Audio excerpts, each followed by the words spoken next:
domingo en la noche, hermano, caí como que era así, mire, pauta mal, así, flat de una vez. Pero hermano, pero me sentía tan lleno, tan gozoso, tan contento. Había un agradecimiento en mi corazón que hay todavía, no solo con el Señor, hermano, sino déjeme decirle, sino con cada uno de ustedes. Con cada uno por su apoyo, por su dedicación, por su esfuerzo, hermano. Creo que este ha sido un trabajo titánico de equipo y creo yo que sin cada uno de nosotros esto no se hubiera podido llevar a cabo. Amén. Así que sintámonos dichosos de que el Señor nos tomó en cuenta para algo grande, ¿verdad? Y cada uno dice que estamos acumulando tesoros en el cielo. Amén. Así que nos gozamos, hermano, y qué bueno. Y ahora empecemos una nueva unción, algo nuevo, y empecemos a sacarle provecho. Yo creo que hoy decía la profecía: retén lo que yo te he dado. Entonces no solo hay que retenerlo, sino que tenemos que empezarlo a practicar y a vivir. Entonces yo quiero hablarles de algo, hermano, realmente que nosotros tenemos que ir viendo. Vamos a empezar a ir viendo eso. Hemos estado viendo las Babilonias. Me faltan algunas Babilonias. Déjenme darle un break de Babilonias hoy. Y déjenme ponerle un punto escatológico familiar, ¿verdad? Porque eso es lo que tocó mi hermano Otto, ¿verdad? Que a ver que cuando alguien viene, un maestro escatólogo, ¿verdad? Tira 20 mensajes en uno, ¿verdad? Y a veces uno trata de pescar uno que otro, ¿verdad? Entonces ahora ya me considera, ¿verdad? Porque voy despacio, ¿verdad? Pero qué bendición, hermano, que podamos, que el Señor nos abra el entendimiento un poco más, ¿verdad? Y que también nos haya traído paz, nos haya traído tranquilidad. Entonces, mire, hablemos de algo, hermano, esta preciosa noche. Funciona mejor si lo enciendo. Entonces, vamos a ver esto, miren, Apocalipsis capítulo número 12, versículo 1. Vamos a ver algunas cosas en las cuales, hermano, queremos fluir para que veamos la escatología familiar también un poco. Apocalipsis 12:1 dice: y una gran señal apareció en el cielo, una mujer vestida del sol, con la luna debajo de sus pies y una corona de 2 estrellas sobre su cabeza. Estaba encinta y gritaba estando de parto y con dolores de alumbramiento. Cuando nosotros empezamos a ver esta profecía en el libro de Apocalipsis, hermano, hay que relacionarla también con algo que sucedió en Génesis al principio. Porque déjeme decirle, hermano, que la escatología y la profecía es como cuando hay una tormenta, ¿verdad? ¿Se acuerda usted cuando llovía así en su país, verdad? Pero no como llueve aquí, ¿verdad? Que así son como aguaceritos, pero allá como cuando llueve que truena, salen aquellos relámpagos, ¿verdad? Y que se mira partido el cielo. La profecía, la escatología la tenemos que ver desde ese punto. Que sale un rayo de luz y hasta el ratito usted escucha el trueno. Entonces hay palabras que van adelante como un rayo y al tiempo viene el trueno y de ahí viene la abuelita que dice: Jesús te ampare, ¿verdad? Cuando se oye ese gran trueno. Pero entonces vemos, hermano, que hay palabras proféticas, hay escatología que se habló mucho tiempo atrás y salió como un rayo, se vio en el horizonte, se vio en el cielo y, hermano, al rato hoy estamos viendo que está tronando. Entonces sabemos de que hay tormentas, sabemos de que llueve, sabemos de que sucede algo. Entonces en el libro de Apocalipsis Juan vio esto, ¿verdad? Y escuche, vio a una mujer vestida de sol, vio con la luna debajo de sus pies y una corona con 2 estrellas, estaba encinta, gritaba.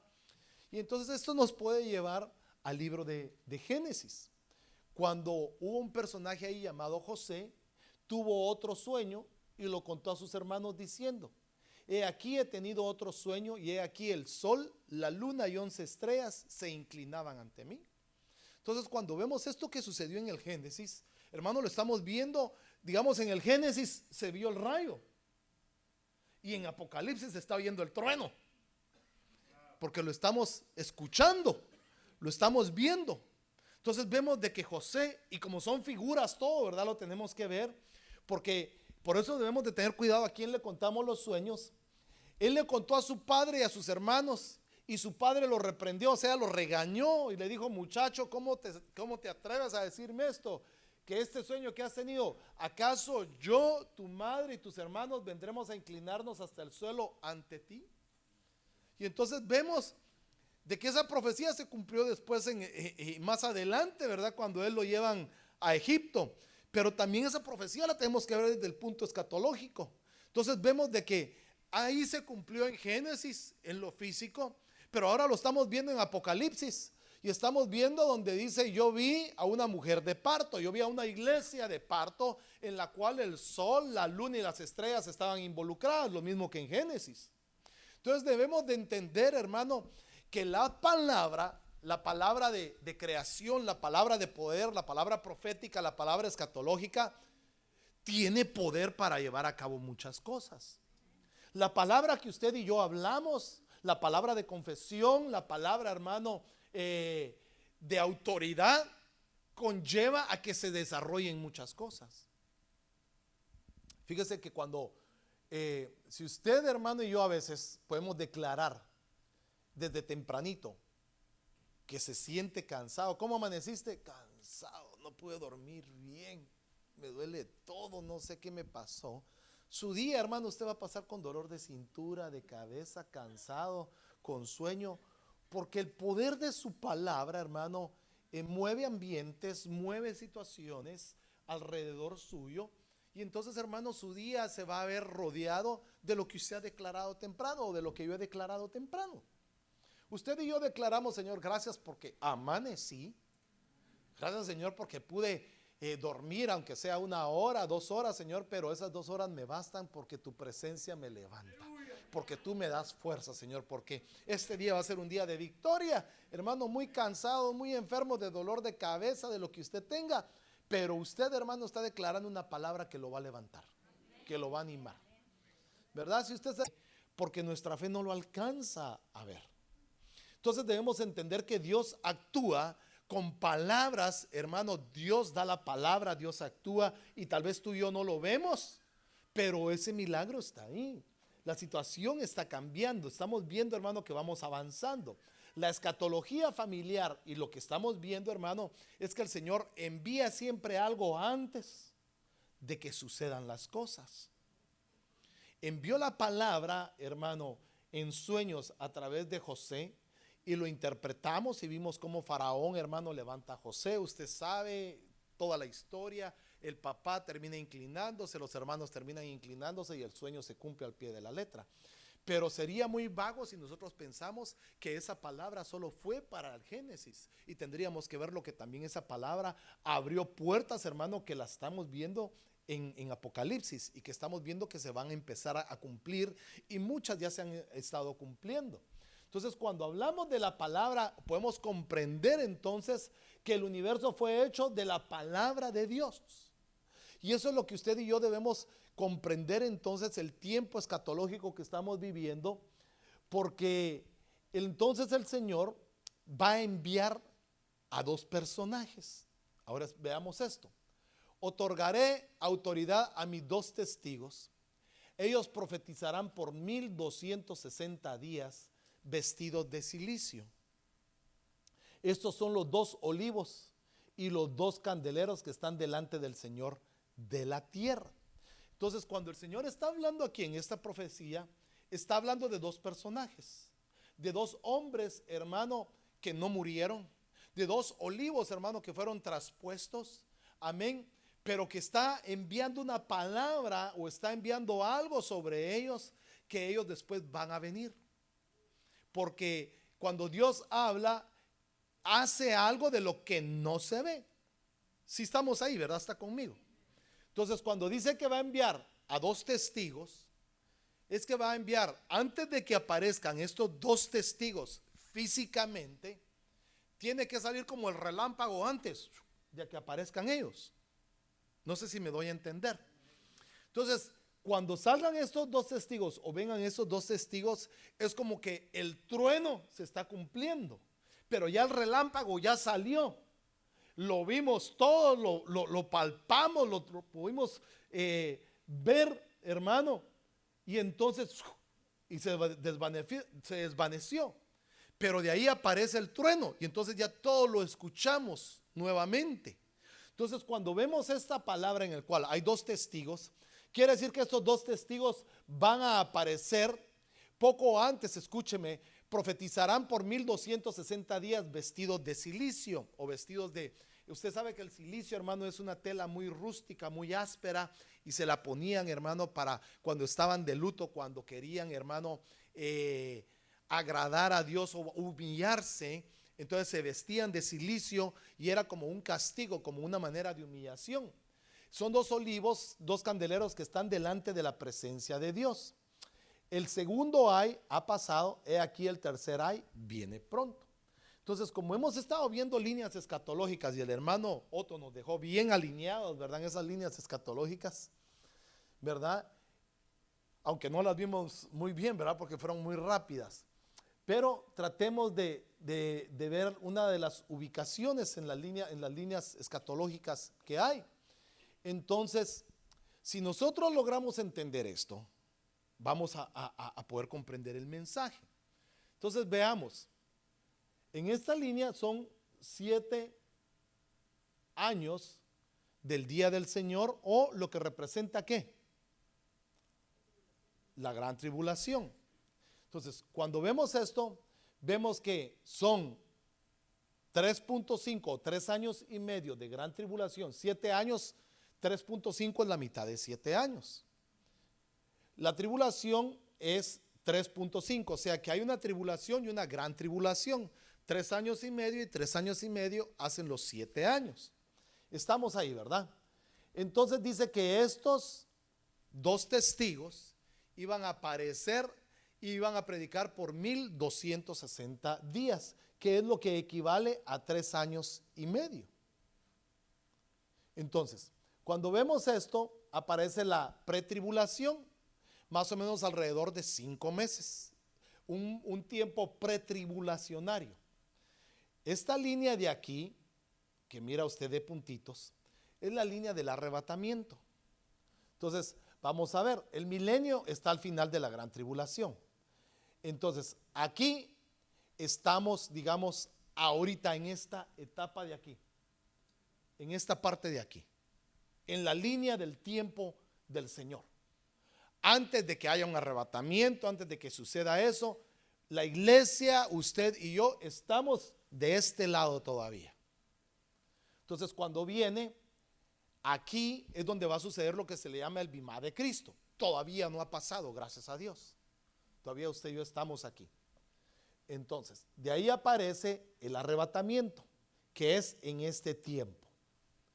Entonces, de ahí aparece el primer ay, que es Apocalipsis 9.1, Apocalipsis 9.2. Aquí aparece el primer ay en estos 5 meses pretribulacionarios, esta parte de aquí.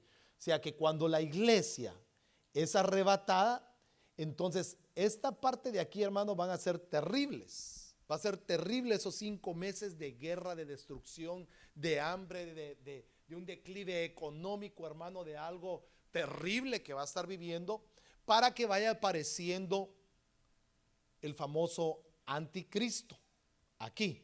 Entonces, esta parte de aquí, hermano, escúcheme, va a ser entre destrucción, entre caos, entre todo, para que aparezca el anticristo y él comience a resolver los problemas y traiga una paz temporal a la humanidad, ¿verdad? Lo que estamos empezando a vivir ahorita y lo que hemos hablado, los colapsos financieros, las guerras, los ataques terroristas, etcétera, etcétera, etcétera.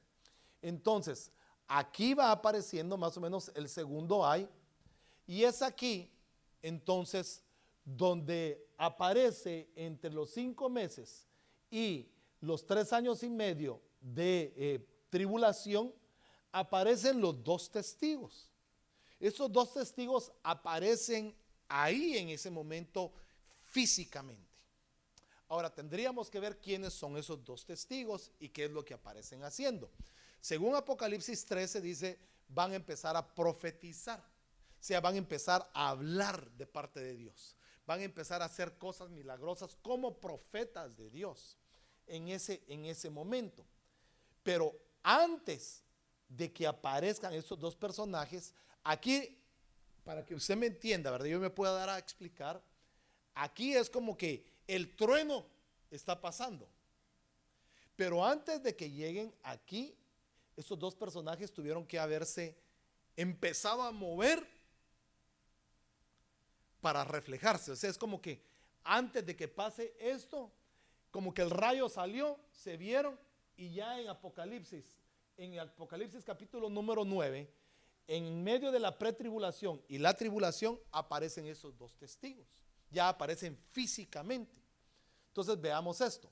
Entonces ya aquí comienza el final pretribulacionario, tribulacionario, y aquí comienza la gran tribulación, la abominación desoladora de Mateo 24:15. Ahí comienza el final, cuando aparecen esos dos testigos y terminan de profetizar los 1260 días, porque ahí son muertos. Entonces ahí aparece la gran tribulación. Ahí aparece, hermano, lo que se conoce como la destrucción. Pero sí estamos ahí. No sé si estamos ahí o hay alguna pregunta ahí. Quiero ir despacio porque quiero dejarle claro esto.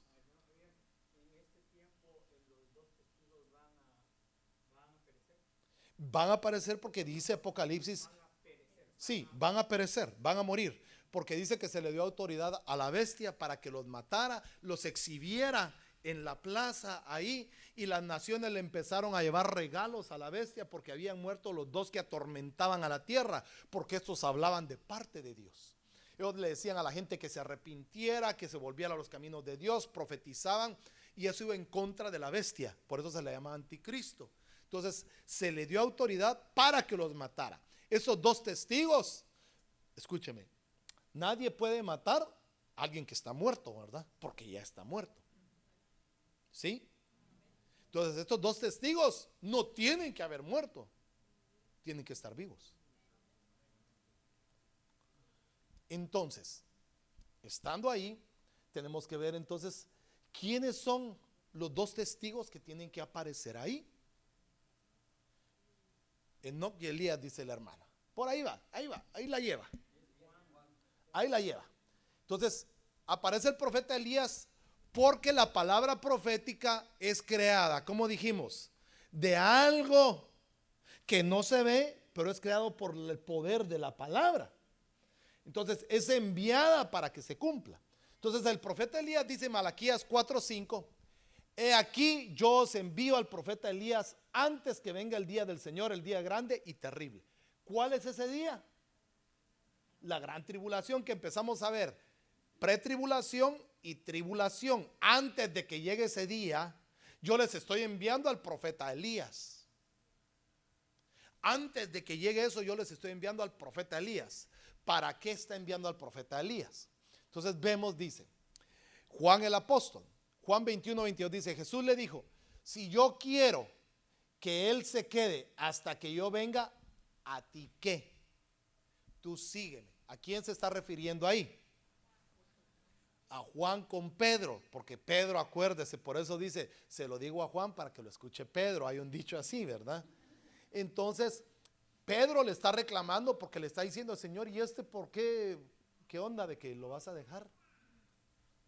¿Cómo así, Señor? ¿Y yo qué? Los elegidos o la novia del Cordero. Entonces nosotros debemos entender que antes de que aparezcan estos dos testigos físicamente, la unción de Elías y la unción de Juan tienen que empezar a darse dentro de las familias, dentro de la iglesia. Sí me estoy dando a entender, ¿verdad?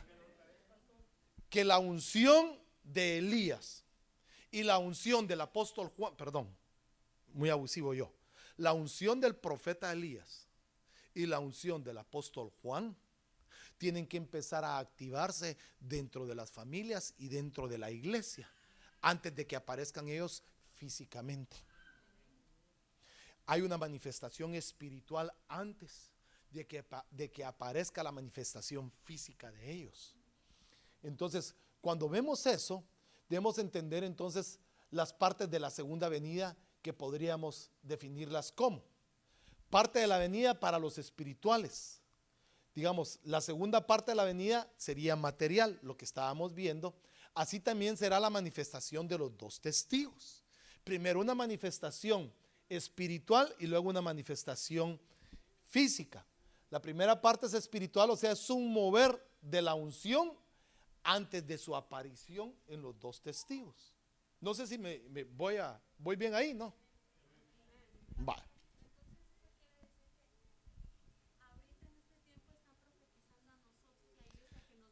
Están hablándole a la iglesia, pero no Juan ni Elías, sino la unción que ellos tienen está siendo derramada sobre la iglesia, correcto. Las familias y las personas están ahorita como hablándole a la iglesia: arrepiéntete, mira que esto que está sobre la iglesia, antes de que venga el día grande y terrible de Dios. Porque mire, ¿de qué serviría que profetizaran si usted y yo nos quedamos a la gran tribulación? O sea, yo no los quiero ver a ellos profetizar en persona, de una vez se lo digo. Yo prefiero escucharlos ahorita, va a tener esa unción que está siendo derramada para el arrepentimiento. Porque si yo los veo físicamente que están profetizando, quiere decir de que yo ya me quedé. Entonces yo espero que usted tampoco los quiera ver profetizar pues físicamente. Sino yo prefiero nada más escuchar y que esa unción venga sobre nosotros, ¿verdad? Para que la podamos experimentar. Pero si en caso, hermano, alguno de aquí los ve en persona, me los saluda, pero quiere decir que ya se quedó. Pastor, perdóneme. Con respecto a lo de la profecía que está viniendo a través del espíritu del profeta y del apóstol, el espíritu de Dios también tiene que ver ahí. Oh, no, el espíritu, es que él es el que maneja todo. El Espíritu Santo maneja la profecía. Él da a quien quiere. Los dones los da a quien él quiere. Entonces el Espíritu Santo está bajo control de todo. Lo que pasa es que estas son unciones, las que tiene el profeta Elías y las que tiene el apóstol Juan. Son unciones, son carismas que el mismo Espíritu les dio a ellos, ¿verdad? Pero el que está preparando a la novia, el que está ahí, es como Eliezer, que es la figura del Espíritu Santo cuando fue por Rebeca. Él fue y le dijo: mira, no, yo ya estoy viejo, yo no me voy a casar contigo. Yo solo es que mi señor Isaac, vieras qué chulo es Isaac, alto, bonito, así bien fornido, y mira, tiene plata, el dueño de tierras. Mira, es más, te mandó estas, porque si no, ¿qué sería que, imagínese, Eleazar le hubiera dicho: mira, mamadita, yo aquí te traigo unas cositas, ¿verdad? Y la muchacha se hubiera tal vez deslumbrado del siervo.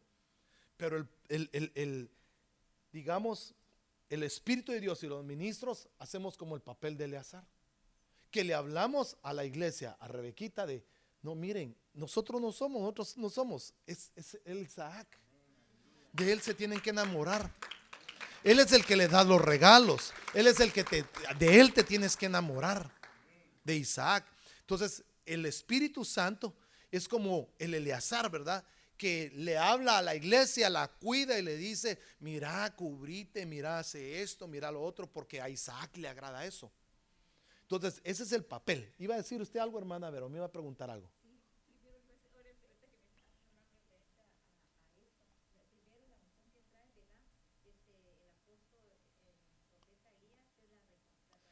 Eso es lo que vamos a ver ahorita. Ahorita es donde vamos a ver las unciones que cada uno tiene, ¿verdad?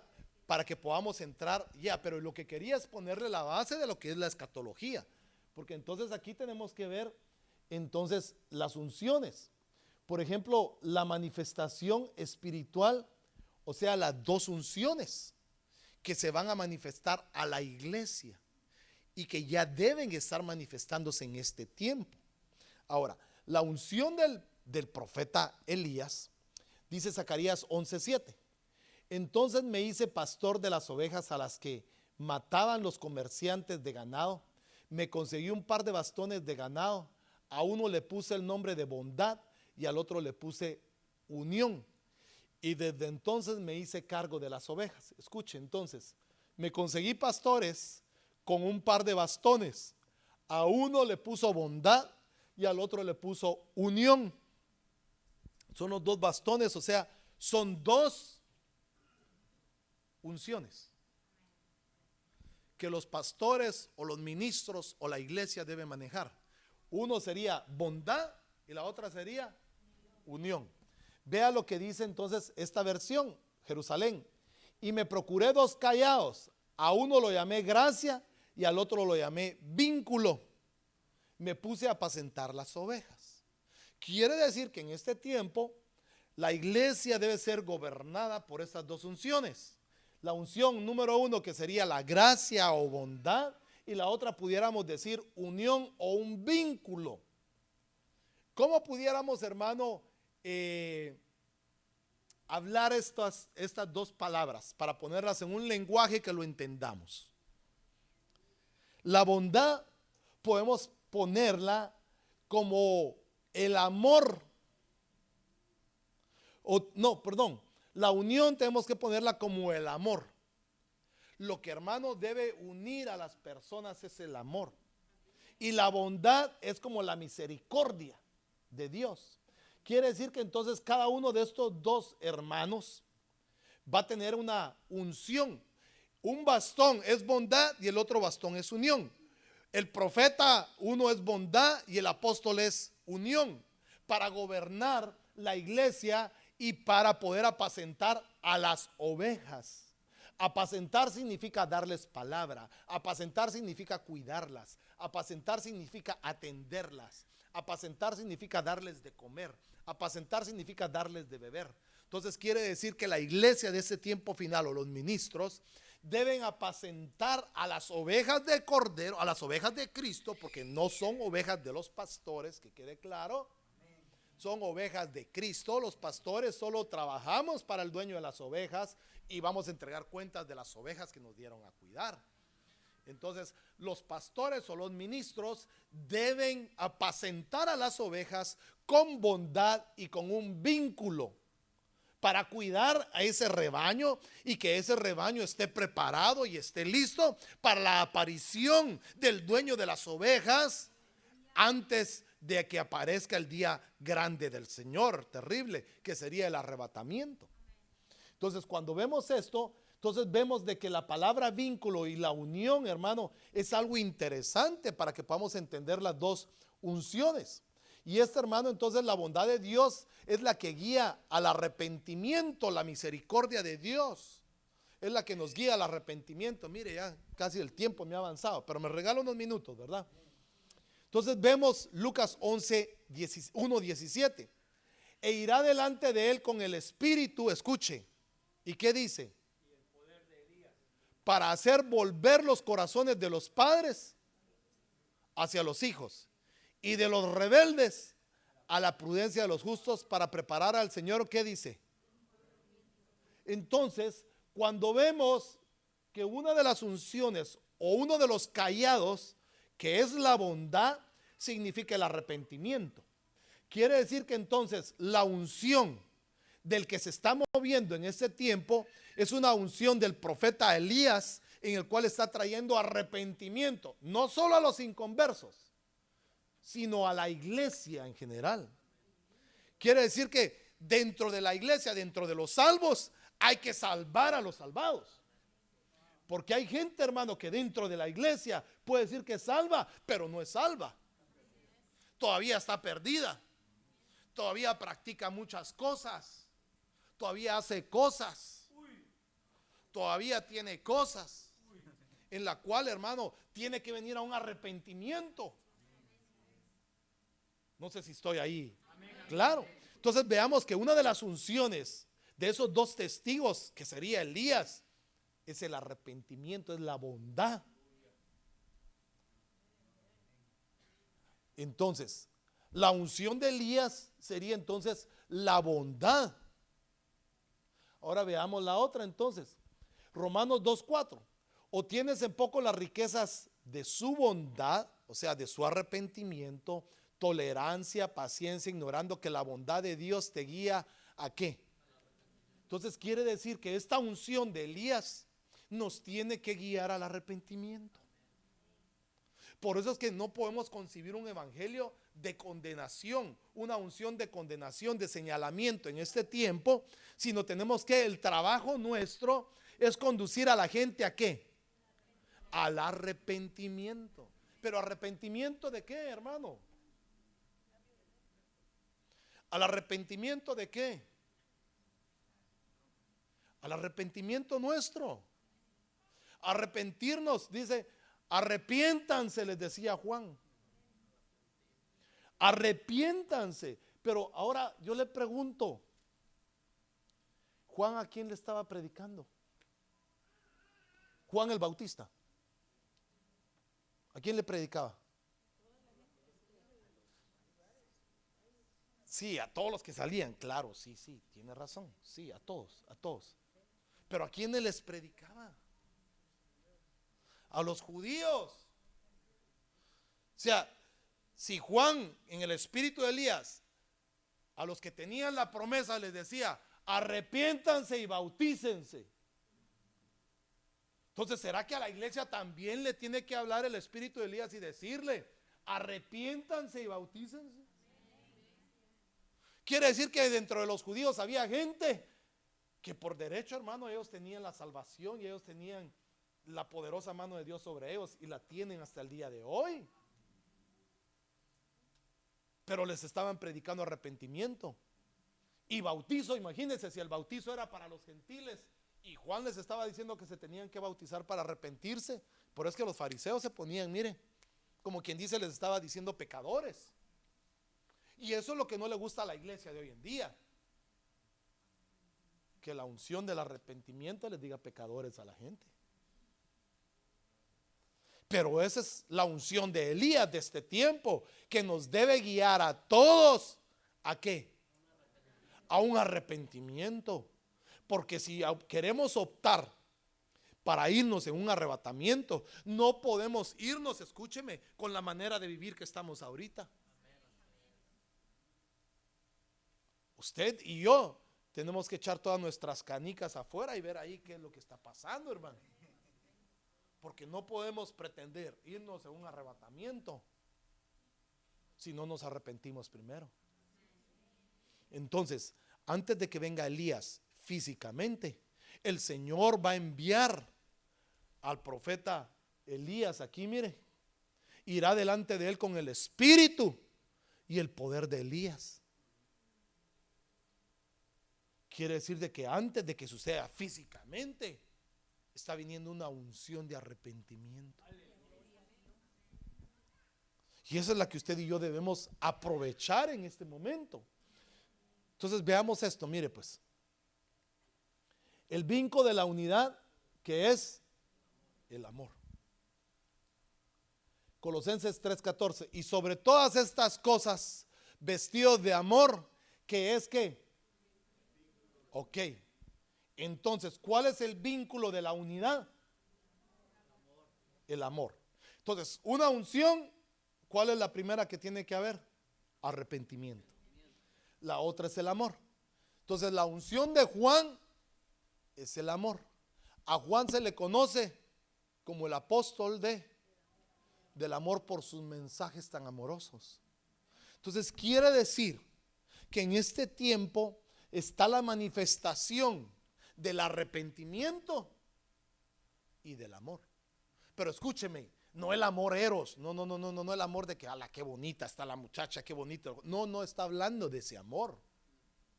Está hablando del amor por la santidad.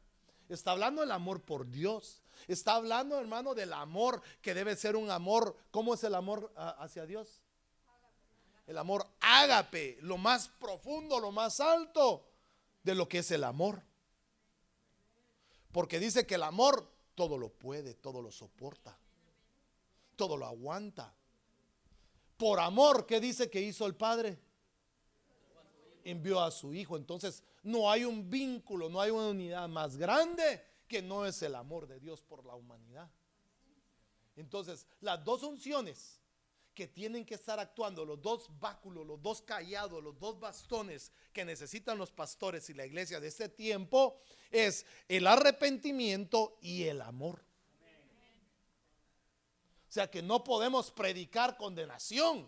Tenemos que predicar, hermano, arrepentimiento en amor, pero tampoco podemos pasar por alto el pecado. Porque cuando uno ama a alguien, dice la palabra, lo disciplina. Cuando uno ama a alguien, lo amonesta. Dice que los padres, cuando aman a sus hijos, los castigan. Ahora, si no son sus hijos, que hagan lo que se les da la gana. Pero entonces quiere decir, hermano, que nosotros como iglesia debemos de tener amor por las cosas de Dios y amor los unos por los otros. Quiere decir, hermano, que si usted y yo, perdón, entonces si usted lo mira, hermano, desde el punto escatológico y familiar, dice que la unción de Elías es llevado o es mandado a quienes. Mandado a las familias.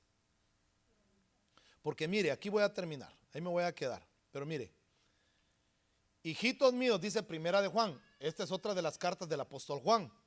Hijitos míos, os escribo estas cosas ¿para qué? Para que no pequéis.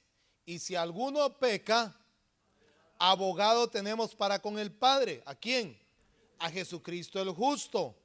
Y ahora te ruego, señora, segunda de Juan 1:5, ahora te ruego, señora, no como escribiéndote un nuevo mandamiento, sino el que hemos tenido desde el principio, que es. Entonces mire cómo sería esta unción. ¿Desde cuándo está establecido este mandamiento? Entonces tenemos que practicarla. Ahora, si no tenemos esa unción, tenemos que pedírsela al Señor. Tenemos que pedirle al Señor, Señor, envíanos la unción como la que le diste a Elías o como la que Elías está trayendo. Que haya un arrepentimiento de los hijos hacia los padres, de los padres hacia los hijos y de los rebeldes hacia la justicia. Eso tenemos que clamar para que haya eso en nuestra casa. Porque escúcheme, ¿quiénes de nosotros no hemos experimentado rebeldía? Mire, yo le voy a decir, ¿usted ha experimentado rebeldía en su casa con sus hijos? ¿Verdad que hay algunos hijos que sí son rebeldes? Aunque no los debemos de llamar así, pero verdad que muestran la rebeldía. Pero hábleme así fuerte, pues. Va. Ahora, ¿se acuerda usted cuando usted fue rebelde con sus papás? Va. Entonces usted ha experimentado lo que es la rebeldía.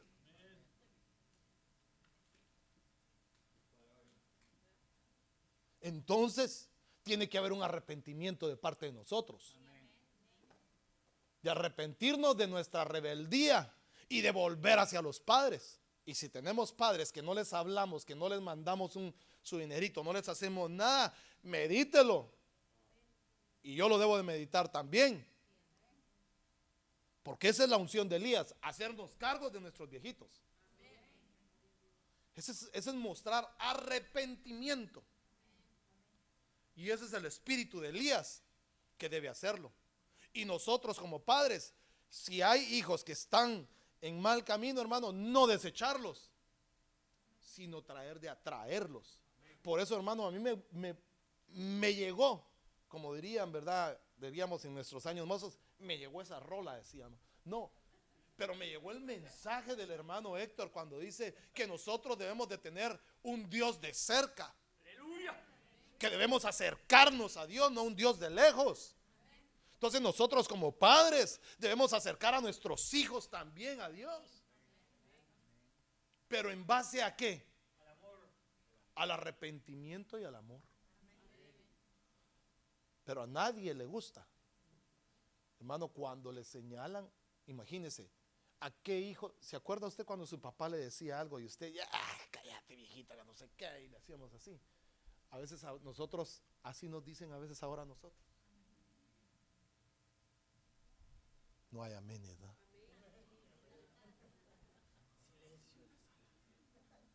Quiere decir que a usted le caían mal cuando su mamá lo regañaba y le señalaba sus cosas, ¿no? A mí me caía como una patada en el hígado, hermano, que me dijeran. Me enojaba. Y ahora me doy cuenta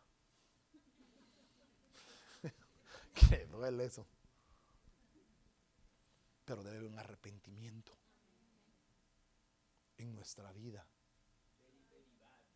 para atraer a nuestros hijos, para atraer a la familia, en base al amor, a la bondad. Entonces la escatología tenemos que aplicarla a la familia también, ¿va? No solo es de decir, hermano, mire, la escatología es para la venida. No, tenemos que aplicarla también a nuestra familia, a nuestros hijos, a nuestros padres. Venir al arrepentimiento en base del amor. ¿No le gustaría a usted decirle al Señor que vengan esas unciones sobre nuestras vidas? ¿Por qué no se pone de pie?